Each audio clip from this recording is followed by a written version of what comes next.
Eu convido os irmãos essa noite a abrirem comigo o livro de Hebreus, a carta aos Hebreus, lá no capítulo 5, a partir do verso 11.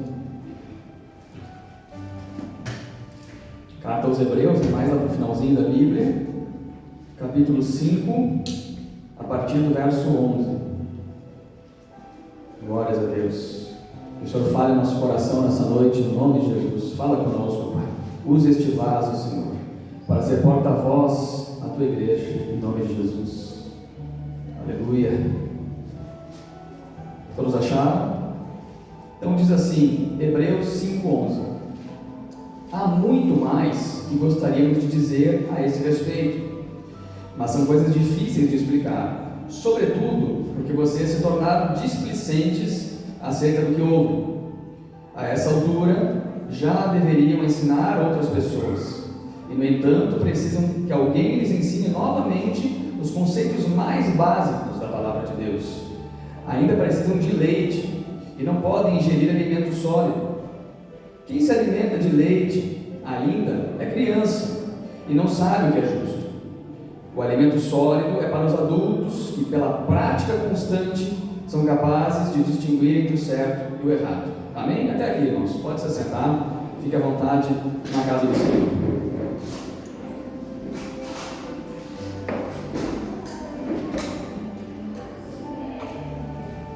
Então, eu trouxe essa palavra, e o primeiro ponto que eu quero tratar com os irmãos hoje, eu peguei no dicionário a palavra displicente. Eu destaquei displicente nesse termo. O que seria esse povo que era displicente acerca do que eles ouviam? Então, eles estavam ouvindo o ensinamento do apóstolo Paulo, dos discípulos, mas o apóstolo aqui dá um puxão de orelha neles e fala: vocês estão sendo displicentes acerca do que vocês estão ouvindo de mim, ouvindo dos apóstolos.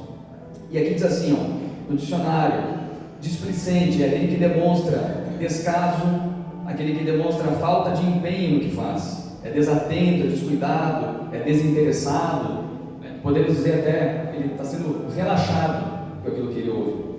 E aqui, irmãos, está falando de pessoas que não evoluem, que elas não estão tendo um crescimento, elas não estão, porque uma pessoa displicente, ela não está dando atenção. Então eu imagino aqui que o apóstolo Paulo vinha discipulando essas pessoas, vinha discipulando essa igreja, o povo hebreu, vinha ensinando os princípios da palavra do Senhor, mas eles estavam fazendo um pouco caso, não estavam dando importância àquilo que vinha sendo pregado.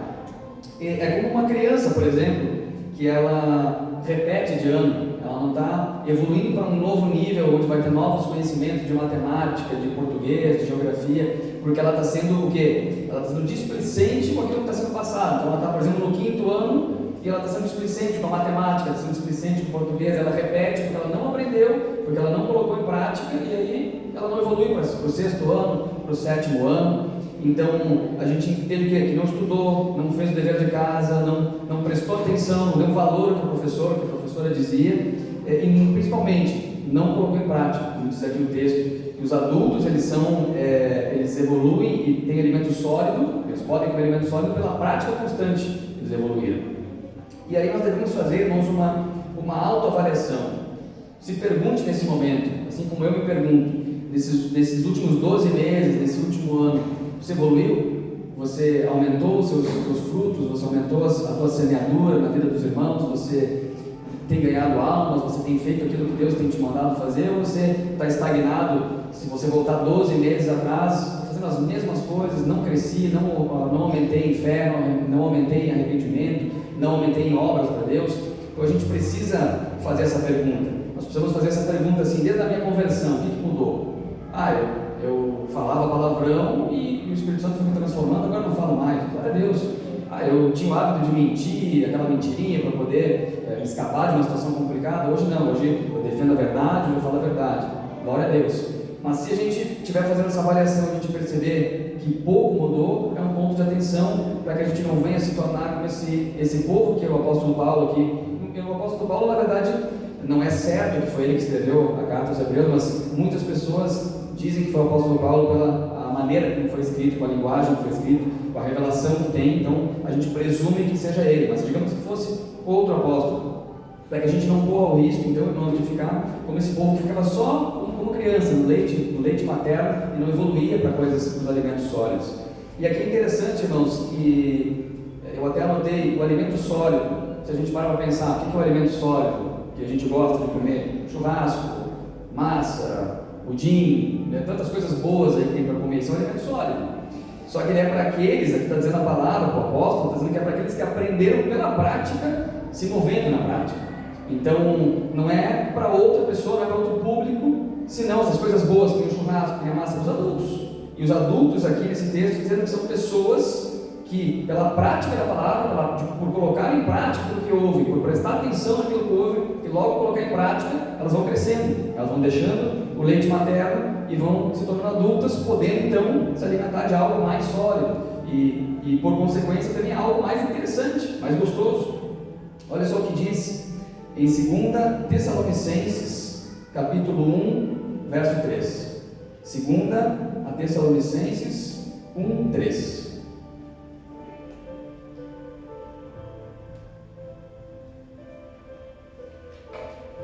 Aleluia.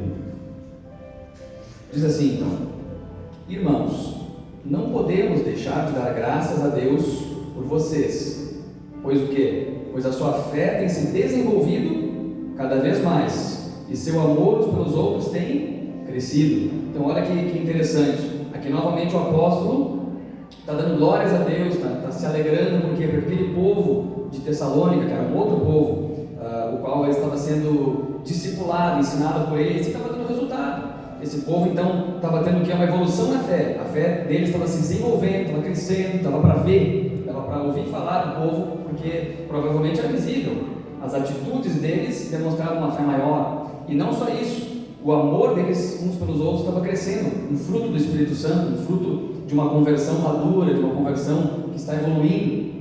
Então aqui o apóstolo dá glória a Deus, porque é como tem que ser. E todo cristão verdadeiro, irmãos, embora nós não sejamos salvos por obras, mas as boas obras elas fazem parte da nossa caminhada, porque toda verdadeira salvação, a verdadeira conversão, ela produz transformação. Quando o Espírito Santo ele começa a habitar em nós, ele não vai nos deixar permanecer iguais, ele vai começar a derramar o amor dele no nosso coração, ele vai começar a nos chamar para uma vida de fé, para uma vida de fidelidade. Então não tem como eu dizer que eu me converti ao Senhor se eu não mudo, se eu tenho pouco fruto, se eu tenho pouca mudança, porque se eu recebi o Espírito Santo e eu começar a andar com Ele, muita coisa vai mudar, muita coisa vai começar a ser transformada na nossa vida. Então nós precisamos ter esse conceito em mente. A própria palavra conversão, como a gente vê nas estradas, o que é uma conversão? A gente sai de uma direção e vai para outra, pega uma conversão à direita. Então eu estava indo para Porto Alegre, mas eu pego uma conversão à direita e vou para Feliz. Vou para Gramado, vou para outro lugar. Então a gente muda o nosso rumo e começa a andar com Jesus. Olha o que diz ali em 1 Timóteo, vamos ler juntos, primeira carta a Timóteo, capítulo 1, verso 12. Primeira carta a Timóteo, capítulo 1, verso 12 em diante.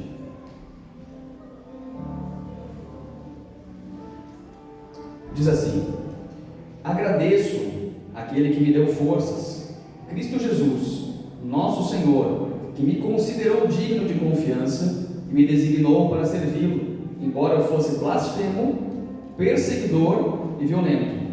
Contudo, recebi misericórdia, porque agia por ignorância e incredulidade.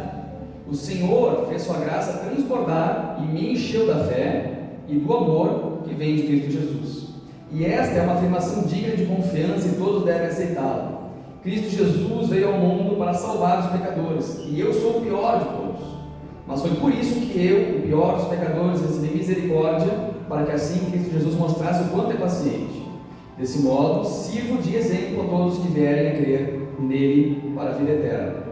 Então eu usei essa palavra aqui como um exemplo sobre aquilo que a gente está meditando, porque quem lembra, quem conhece a história, que era o apóstolo Paulo que falava também, sabe que ele era um perseguidor da igreja, como ele mesmo disse, uma pessoa que blasfemava, que era violento, que acreditava que estava fazendo certo ao perseguir aqueles que se diziam cristãos, apedrejava, mandava chicotear os apóstolos, os discípulos.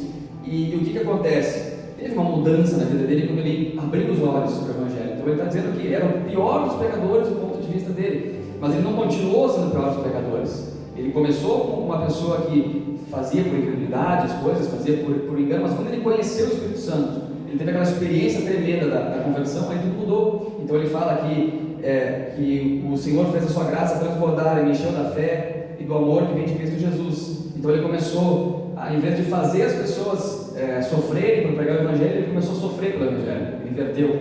Então ele começou a aceitar ser preso por amor a Cristo, ele começou a aceitar ser perseguido por amor a Cristo, passar fome, necessidade, naufrágios por amor a Cristo. Então, o que eu estou tentando ressaltar é que toda transformação verdadeira, a conversão verdadeira tem uma transformação, ela tem uma mudança, nós precisamos buscá-la dia após dia. E Paulo, como nós sabemos, foi um grande apóstolo do Senhor, operou grandes milagres, maravilhas e ganhou muitas almas para Jesus. Em Lucas, irmãos, no Evangelho de Lucas, vamos ler uma parábola que vai nos ajudar a ter uma compreensão da nossa caminhada com Cristo. Lucas 13, a partir do 6.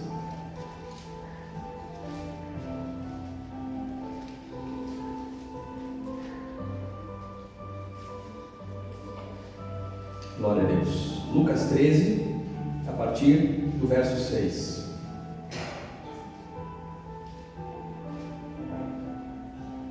Diz assim: Então Jesus contou a seguinte parábola.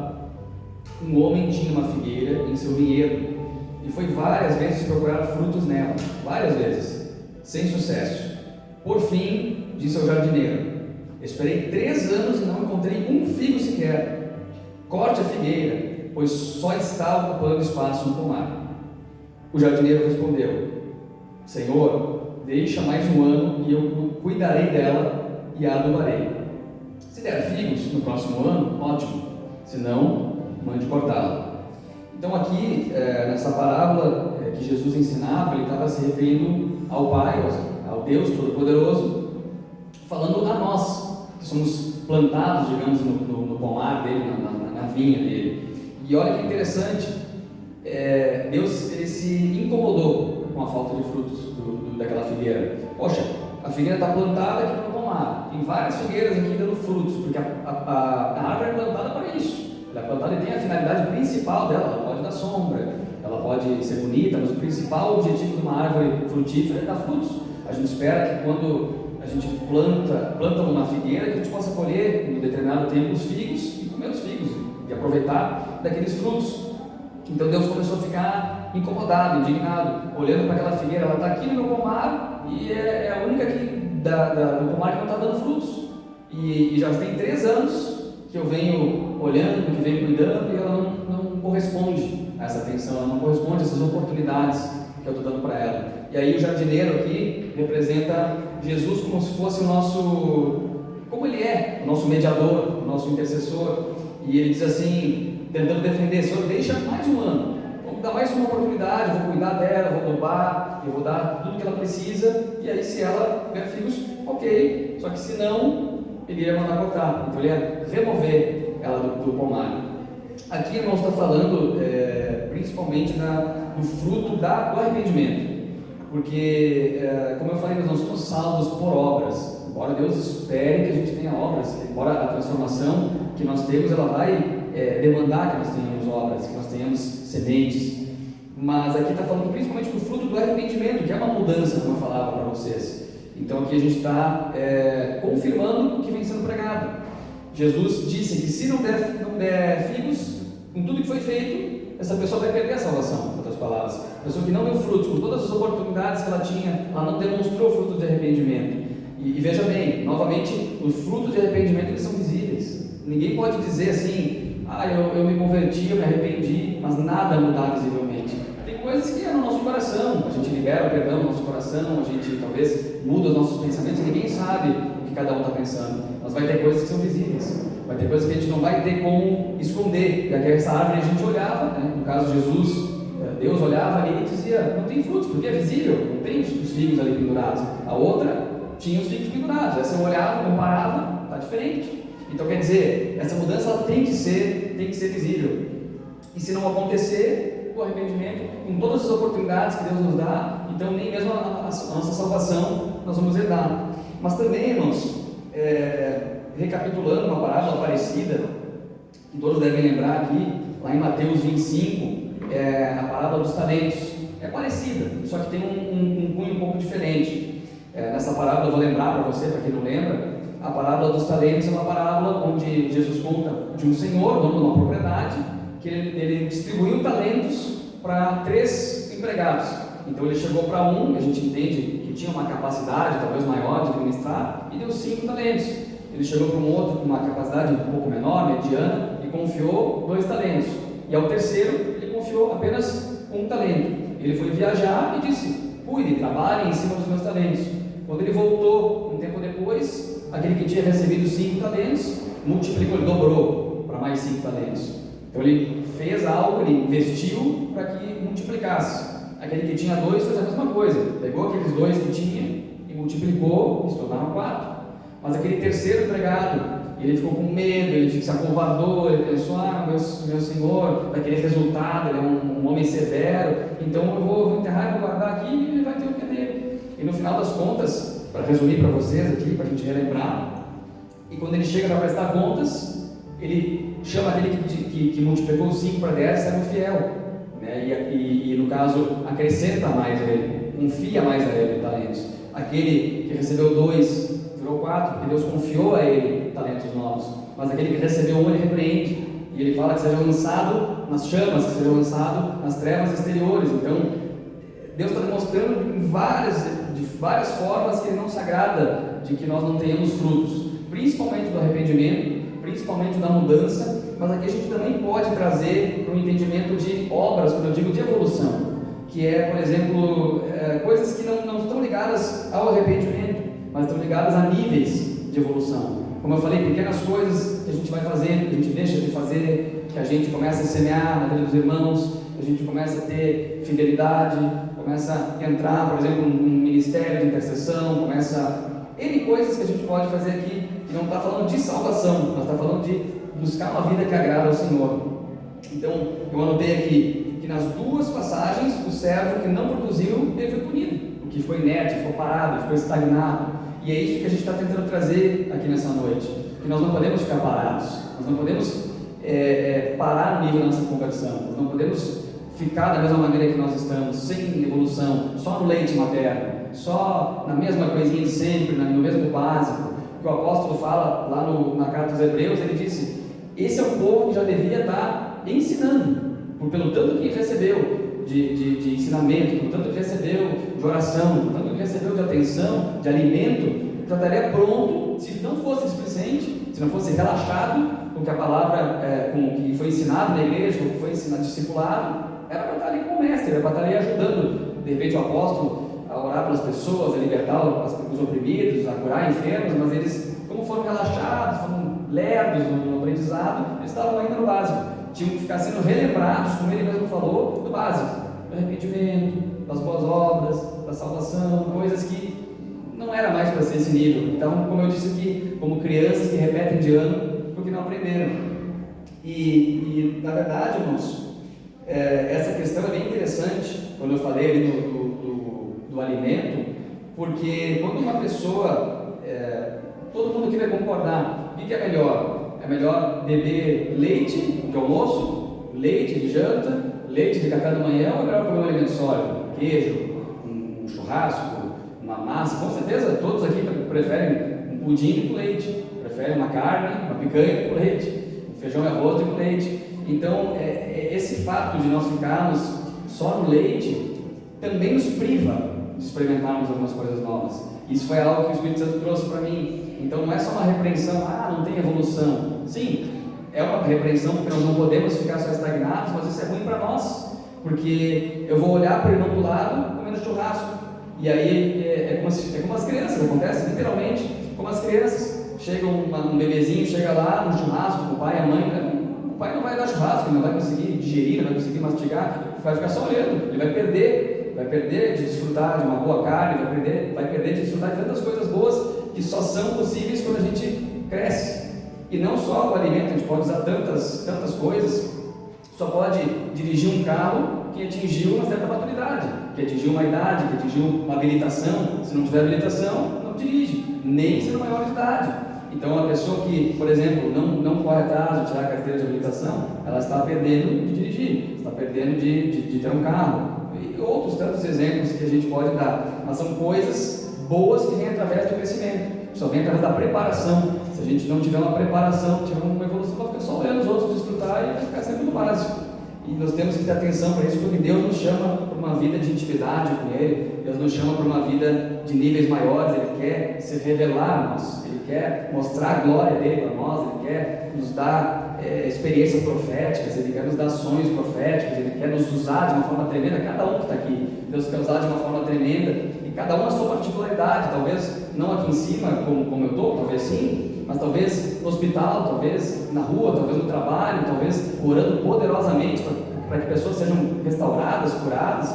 Então, eu tenho certeza, irmãos, que todos aqui são vasos nas mãos do Senhor para ser grandemente usados na mão dEle. Aleluia! E nós não podemos, irmãos, então, deixar esse comprometimento de lado. Então, a falta do comprometimento, infelizmente, desagrada o Senhor. E também nós não podemos nos enganar e achar que nós estamos servindo a Deus, quando na verdade nós não estamos, porque muitas vezes há pessoas que estão invertendo os papéis. Elas dizem: eu estou servindo a Deus, eu sou crente, eu sou evangélico e tal, porque está numa igreja, porque carrega a Bíblia debaixo do braço, porque acredita que Deus existe, que Jesus existe. Só que a fé aqui não está dizendo que é nós acreditarmos que Ele existe. A fé, o apóstolo Tiago diz: a fé sem obras é morta. Então, não é simplesmente, eu tenho fé em Jesus, eu tenho fé em Deus. Não, se eu tenho fé, naturalmente eu vou demonstrar para as pessoas um bom testemunho, eu vou demonstrar para as pessoas ousadia, eu vou demonstrar para as pessoas bons frutos. Então, isso é natural. E nós não podemos nos enganar, porque às vezes o que está acontecendo? Às vezes as pessoas estão buscando Deus para servir elas. Então, a gente vem para a igreja não para servir a Deus e dizer: Senhor, fala comigo, o que o Senhor tem para mim? É para ir para a direita? É para ir para a esquerda? É para eu orar para alguém? Não, a gente vem para a igreja e pensa: eu vou ali para pedir a bênção de Deus, para viver a minha vida, para viver a minha vontade, os meus planos, que Ele abençoe os meus planos. Ponto. Só isso. Então, as pessoas criam o próprio Deus delas, personalizado.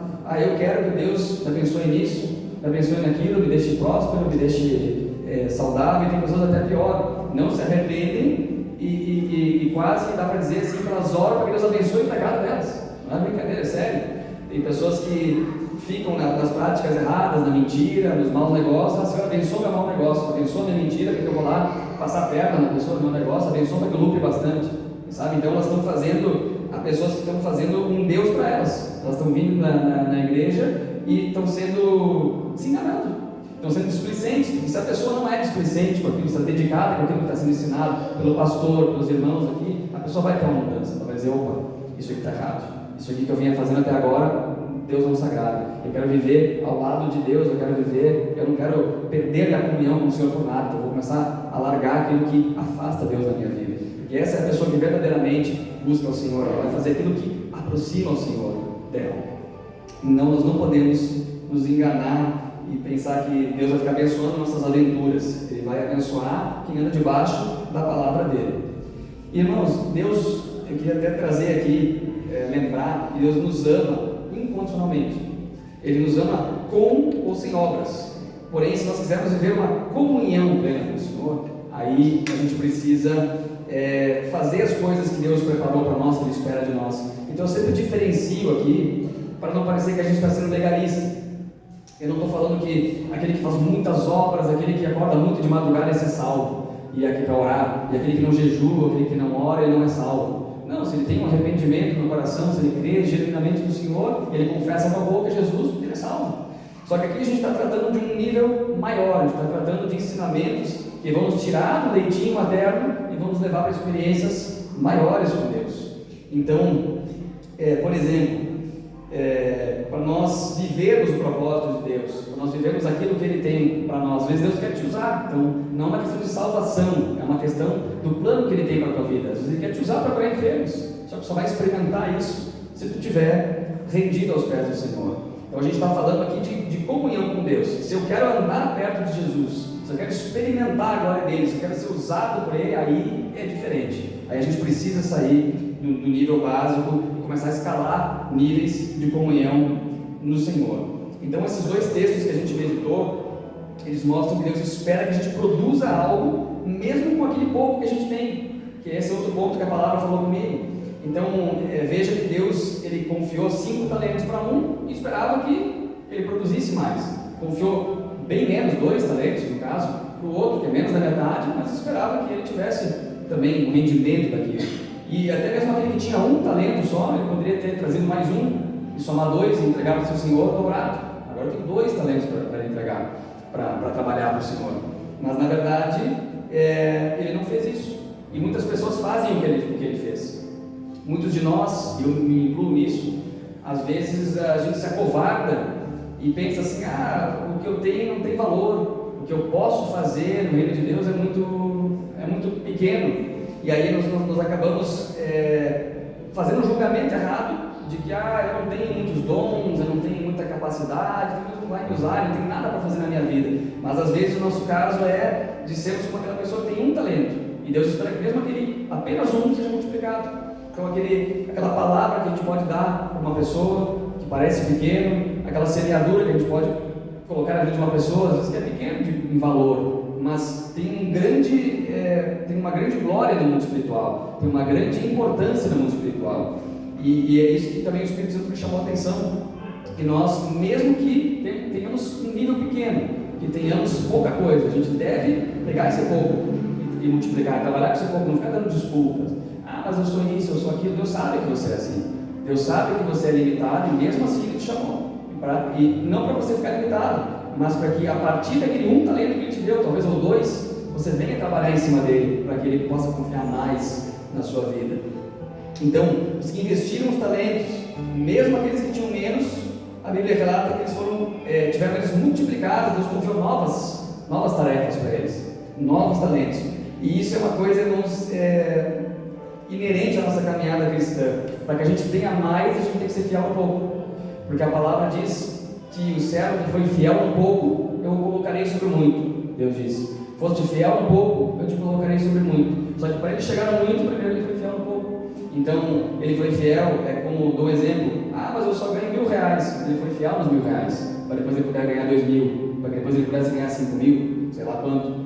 Então ele foi fiel até um pouquinho. Mas a única coisa que eu sei fazer é pregar um versículo de salvação ali. Então pega esse pouquinho que tu sabe de salvação, pega a tua experiência, teu testemunho de vida e leva para alguém que tu percebe que está precisando vir para a igreja, que está precisando conhecer mais de Jesus. É só dessa maneira, irmãos, colocando em prática o que a gente já tem, que Deus vai nos levar ao crescimento e vai multiplicar aquilo que foi dado para nós. Sejam dons, sejam novos dons que de repente você está buscando, um dom de revelação, um dom de cura, um dom da palavra. Ele não vai dar novos se nem aquele pequenininho que Ele deu você está usando. Então, é que nem, vamos imaginar uma figura de pai.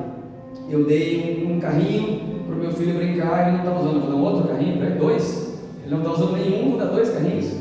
Ele não está brincando com a bola, que eu dei para ele, eu vou dar uma bola de vôlei, de basquete. Ele não gosta de bola, ele não brinca com bola, ele tem uma e ele não aproveita. Então é mais ou menos dessa maneira que funciona. E me chamou a atenção também, irmãos, que aquele que tinha 2 talentos, quando Deus chegou para prestar contas, o Senhor prestou contas, e ele tinha granjeado mais 2 talentos, ele ficou com 4. E 4 já não é mais tão pouco. Porque se a gente parar para pensar, lá no primeiro cenário, um tinha 5 e o outro tinha 2. Só que esse servo que tinha 2, ele ficou com 4, ele ficou muito próximo ao que aquele que tinha muitos talentos tinha. 5 para 4, pouca diferença. Então é interessante pensar que já não é mais tão pouco agora, mas porque ele foi fiel no pouco. E lembre-se, irmãos, que Deus, Ele é especialista em multiplicar recursos, mas Ele só opera a partir dos nossos passos, da nossa movimentação. Mas tem que se lembrar que Ele que é o especialista em multiplicar recursos. A gente pode aqui pegar o exemplo do menino dos 5 pães e 2 peixes. Eu não vou ler todo o texto aqui para a gente não se estender demais, mas a gente pode lembrar, tinha uma multidão de milhares de pessoas para serem alimentadas, e nessa multidão apareceu um menino que teve fé, que creu que Jesus podia multiplicar aquele pouco lanchinho que ele tinha, que era para ele, no máximo para uma outra pessoa. 5 pães e 2 peixes, ele alimentou uma multidão, e diz aí de 5.000 homens, fora mulheres e crianças. Então imagina 15, 20 mil pessoas com 5 pães e 2 peixes. Então quem opera a multiplicação dos nossos dons, dos nossos talentos, dos nossos recursos, da nossa semeadura é Deus. A gente só precisa semear. A gente precisa dizer: Senhor, está aqui o pão, está aqui o peixe, a multiplicação é com o Senhor. E veja que Jesus ele não foi buscar os peixes na bolsa do menino, né? É interessante. Ele esperou alguém com fé trazer a semente dele, para que ele pudesse multiplicar. Então ele não foi lá: aqui tem Deus me revelou, o Pai me revelou que aqui tem um menino com 5 pães e 2 peixes, deixa eu pegar aqui na bolsa. Não, ele esperou o passo do menino de fé para que ele pudesse multiplicar. E assim também é conosco. A gente precisa dar os nossos passos de fé, nós precisamos corresponder às oportunidades que Deus tem nos dado para que a gente possa ter mais. Outro exemplo que todo mundo, acredito que lembra, que conhece, era a farinha e o azeite daquela viúva que o profeta Elias visitou a casa dela. Então ela tinha um pouquinho de farinha, um pouquinho de azeite, era aquela última refeição dela com o filho dela, e aparece o profeta e diz assim: me dá isso aí que tu tem, me dá para mim isso aí, esse azeite, essa farinha que tu tem. E aí imagina, ela teve que ter fé para dar a última refeição que ela tinha para ela, para o filho, nas mãos do profeta, fazer o que o profeta dizia, seguir a direção do profeta. E todo mundo conhece a história, deu para muito tempo, para muitos anos de sustento de azeite e aquela farinha. Então, porque o operar da multiplicação é com Deus, mas entregar a farinha nas mãos do Senhor, entregar o azeite, entregar o nosso salário, entregar a nossa vida, isso só nós podemos fazer. Deus não vai tomar de nós o dízimo, Ele não vai tomar de nós a oferta, Ele não vai tomar de nós a pregação do Evangelho, Ele não vai tomar de nós, Ele vai esperar que nós, por amor a Ele, façamos essas coisas. E sabe, irmãos, existem níveis, como a gente falava, de comunhão com Deus. Ele não faz acepção de pessoas. Deus ama todos nós aqui de uma forma igual. Ele ama tanto a mim, quanto ama você, quanto ama qualquer um, o irmão que está do seu lado. Mas existem níveis de comunhão que cada um vai ter o nível que desejar e que buscar de Deus. O pastor até falou sobre isso esses dias, acho que foi no domingo, sobre aquela experiência conhecida do apóstolo Tiago, o Pedro e o João, que estavam com Jesus no Monte da Transfiguração. Então eram 12 apóstolos, mas 9 não participaram daquela experiência de transfiguração, onde Jesus transfigurou o seu rosto, apareceu Moisés, apareceu Elias, foi um momento glorioso, foi um momento assim sobrenatural. Eles experimentaram, acredito que aquilo foi maravilhoso, aquilo edificou a fé deles.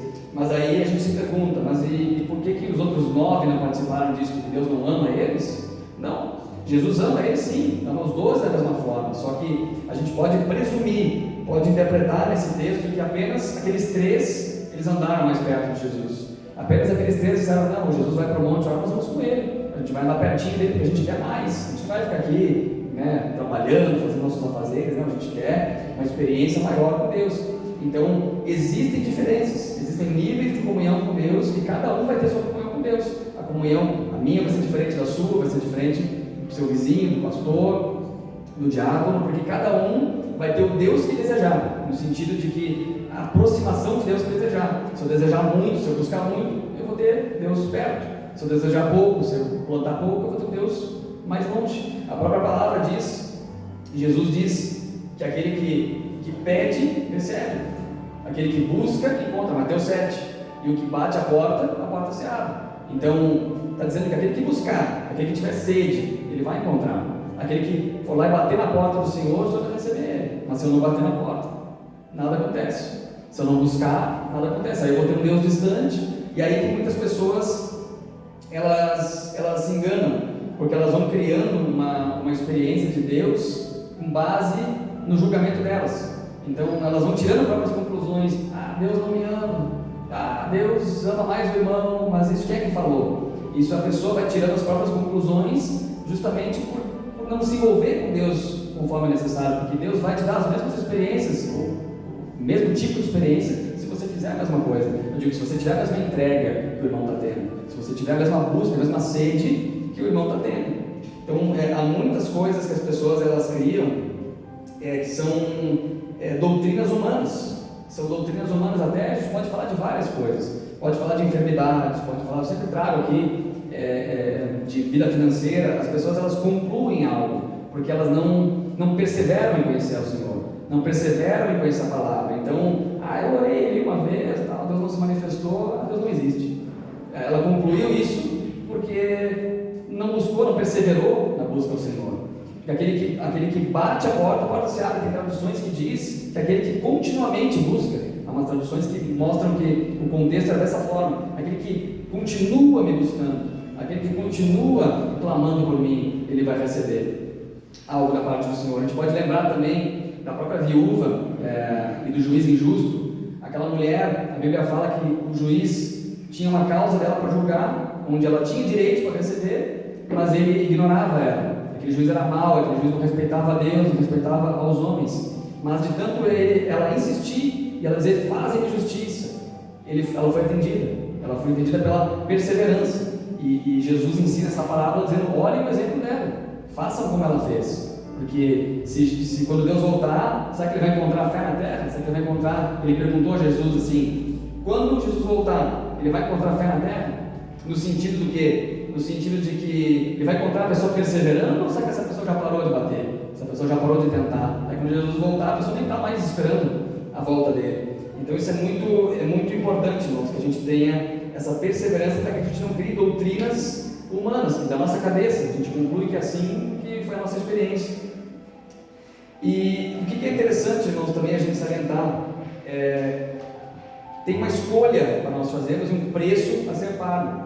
A gente salientou aqui várias vezes: a salvação é de graça, nós somos salvos pela graça mediante a fé, mas a comunhão com Deus, ela pode não ser assim, ela pode não ser de graça no sentido da nossa entrega para o Senhor. Não é uma questão financeira, ela é de graça, não custa nada, mas ela custa o nosso empenho. E a própria unção, por exemplo, a intimidade, a unção, isso só vai ser conquistado através de uma busca, através de uma entrega maior. Então cada um, como a gente falou, vai ter uma versão diferente de um mesmo pai. Vamos imaginar um outro exemplo. Um pai tem 2 filhos e ele ama os 2 da mesma forma. Só que enquanto um está trancado no quarto jogando videogame 24 horas por dia, dormindo, jogando videogame, o outro está dizendo: pai, vamos pescar, pai, vamos jogar bola, pai, vamos tomar um café. E aí, poxa, o pai está lá tomando café, vamos imaginar assim: o pai está pescando, está tomando café lá com o filho. Chega o outro, abre a porta: poxa, mas o meu pai não faz isso comigo, ele só faz com o meu irmão, só toma café com o meu irmão, só pesca com o meu irmão. Mas por quê? Porque eu fico trancado no quarto, porque eu fico fechado, porque eu não busco meu pai, porque eu não busco um relacionamento com ele. O outro está disposto, está interessado, ele quer pescar com o pai dele, ele quer jogar bola com o pai dele. Então, cada um vai ter uma versão diferente do mesmo pai. Se eu não buscar meu pai, ele vai respeitar meu espaço, mas se eu buscar ele, ele vai estar de braços abertos para me receber. Então, assim é com Deus. Vamos para uma palavra agora, lá no profeta Ezequiel, livro do profeta Ezequiel, capítulo 47. Livro do profeta Ezequiel, no Velho Testamento, capítulo 47.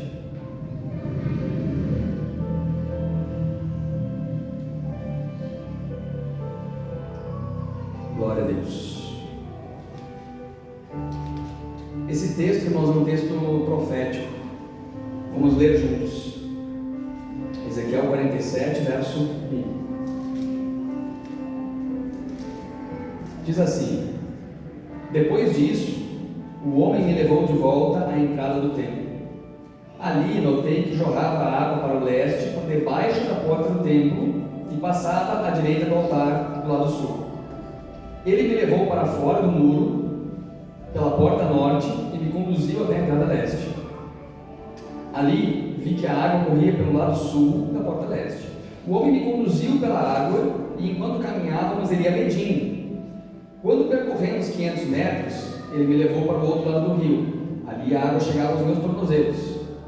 Ele mediu mais 500 metros e atravessamos o rio novamente. Dessa vez a água chegava aos meus joelhos. Depois de mais 500 metros, chegava à minha cintura. Então ele mediu mais 500 metros e ali a água era um rio fundo, o suficiente para atravessar a nado, mas fundo demais para atravessar a pé. Só até aqui. Então é um texto profético, que o profeta Ezequiel relata uma experiência com Deus que ele teve, e que o anjo do Senhor o levou para aquele rio que fluía do templo de Deus, aquele que a gente pode concluir como sendo o rio de Deus, o rio mesmo do Senhor. E você percebe, irmãos, que cada nível que eles iam avançando ia ter uma mudança. Então, primeiro nível, água no tornozelo. Aí o que mudou do primeiro para o segundo nível? A água subiu, foi para o joelho. Aí para o terceiro, foi na cintura, por exemplo. E no quarto já não dava mais para caminhar, só podia ser atravessado nadando, só flutuando. Então, isso é o primeiro passo. Essa palavra profética, ela quer nos dizer que há níveis de comunhão com o Senhor, há níveis do fluir do Espírito em nós, e esse rio, ele representa o fluir do Espírito Santo na nossa vida. Então, se eu ficar no nível básico, água no joelho, água no tornozelo, tudo certo, consigo caminhar tranquilo, consigo sair, consigo entrar.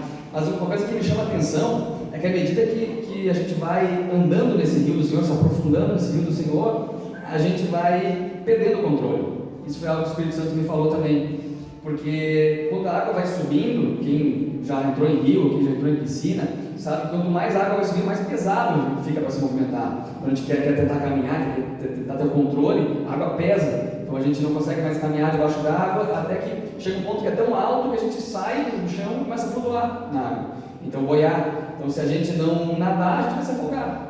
E isso é interessante, irmãos, porque no nível maior, que é o que Deus espera que a gente chegue, que é o nível onde a gente vai estar nadando, digamos assim, fluindo nos rios do Espírito Santo, é necessário tirar os pés do chão, é necessário sair daquela realidade, daquele mundo, aquele padrão desse mundo, e deixar ser levado pelo fluir do Espírito Santo. Porque a pessoa que está nadando, ela já não tem mais tanto controle, ela está boiando e a correnteza pode levar ela, e é isso que Deus espera de nós. Ele espera que a gente flua e seja levado pela direção do Senhor, seja levado pelas experiências com Ele, seja levado por esse fluir do Espírito, que a gente não tenha mais aquela resistência, aquele controle, não, faço do meu jeito, eu volto aqui, eu caminho, não, eu me lanço e o rio vai me levando, eu vou só nadando, eu vou só ali contornando, só, assim, dando ritmo, digamos, ali da água. Então eu entendo que quanto mais intimidade com o Senhor a gente vai tendo, menos controle da nossa vida nós temos, mais a gente entrega para o Senhor a nossa vida, os nossos dons, os nossos planos, o nosso futuro, e menos a gente interfere, a gente se intromete naquilo que Deus tem. A gente vive o propósito do Senhor e deixa Ele sempre nos governar. Então essa é a palavra que eu tinha para os irmãos nessa noite, e que Deus fale mais ao coração dos irmãos. Amém?